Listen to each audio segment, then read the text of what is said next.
తో ఇరికిస్తా ఉన్నారు అని చెప్పడానికి ఇంకా కొన్ని ఉదాహరణలు చెప్తా. వైఎస్ఆర్సీపీ పార్టీలో ఎదుగుతా ఉన్న బీసీ నాయకులను చంద్రబాబు నాయుడు గారు ఏ రకంగా లక్ష్యంగా చేసుకున్నారు అనంటే, శ్రీకాకుళంలో మొన్న మత్స్యకార బీసీ నాయకుడు సిదిరి అప్పలరాజు నేను మొన్న తనకు జరిగిన అన్యాయం మీద శ్రీకాకుళం వెళ్ళి తనకు జరిగిన అన్యాయాన్ని ప్రెస్ సమక్షంలో పూర్తిగా వివరాలతో సహా వివరించిన. సిదిరి అప్పలరాజు విషయంలో ఓ బైక్ యాక్సిడెంట్ను, కార్ యాక్సిడెంట్ కూడా కాదు, ఓ బైక్ యాక్సిడెంట్ను, ఓ రోడ్డు ప్రమాదాన్ని ఏకంగా వక్రీకరించి హత్య కింద, కుట్ర కింద, హత్య కింద బుక్ చేసినారు. ఒక బీసీ నాయకుడు 18 ఏళ్ల కొడుకు బైక్ నడుపుతూ 18 ఏళ్ల కొడుకు బైక్ యాక్సిడెంట్ అయితే 18 ఏళ్ల కొడుకు బైక్ యాక్సిడెంట్ అయితే ఆ యాక్సిడెంట్ను హత్య కింద, కుట్ర కింద ఏ రకంగా మలిచి చివరికి అప్పలరాజును సైతం అరెస్ట్ చేసినారు. మత్స్యకార లీడర్, ఒక డాక్టర్,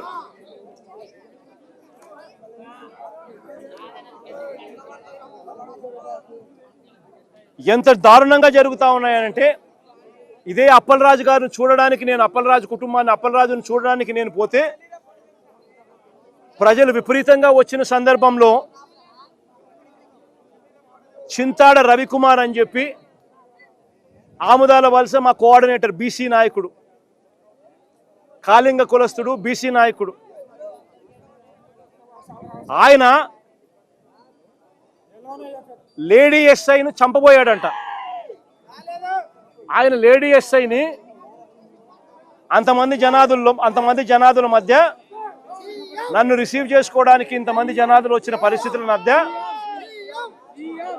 పోలీసులు అక్కడ వీళ్ళని రాకుండా ఇంకా అడ్డుకుంటా ఉన్నారు. వాస్తవం చెప్పాలంటే ఆ లేడీ ఎస్ఐను చంపబోయారంట.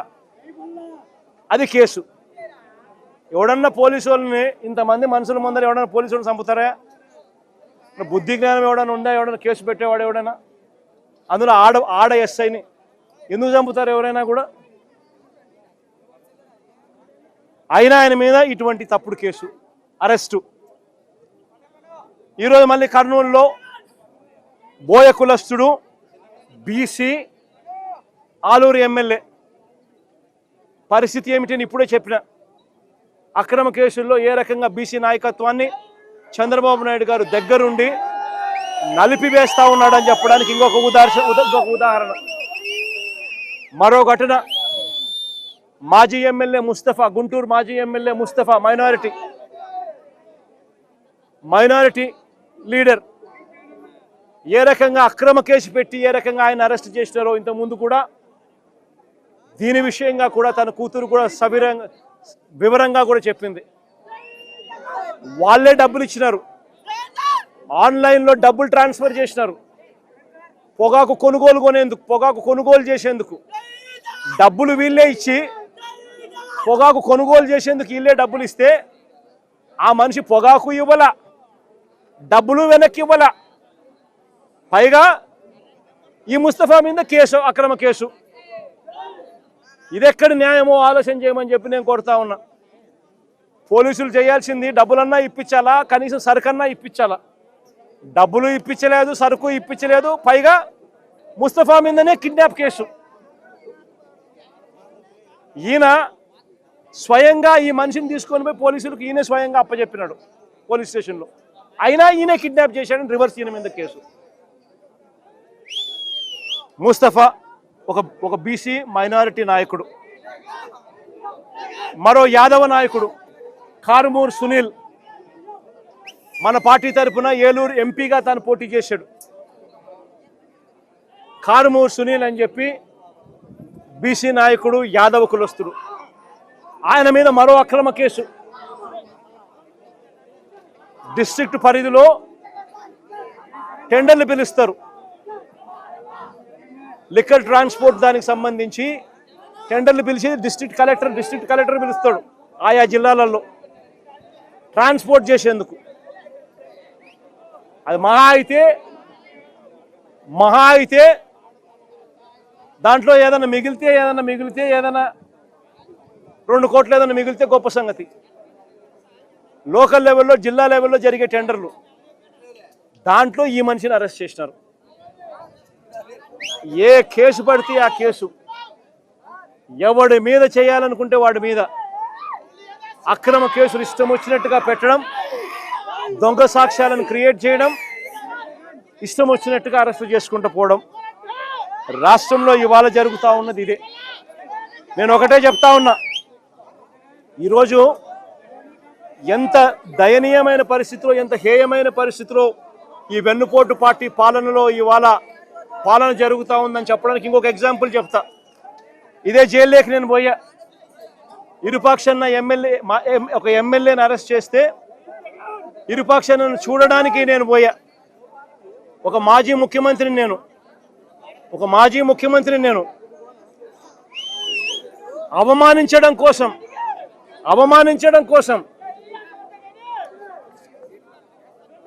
కెమెరాలో లోపలికి పోవడానికి వీడియో తీస్తారు.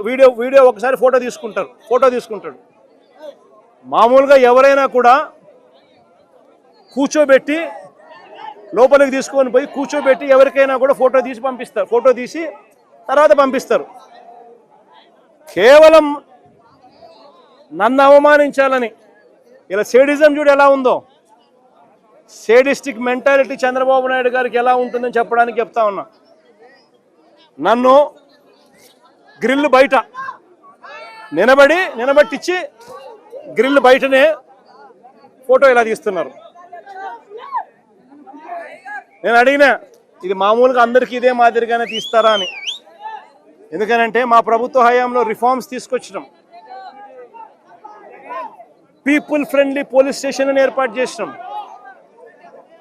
పోలీస్ స్టేషన్కి ఎవడైనా వచ్చినా కంప్లైంట్ ఇవ్వడానికైనా కానీ ఇంకొకటికైనా కూడా కూర్చోబెట్టి కర్టసీ ఎక్స్టెండ్ చేసి చిక్కటి చిరునవ్వుతోనే కంప్లైంట్ తీసుకునే వ్యవస్థను మేము తీసుకొచ్చినాం.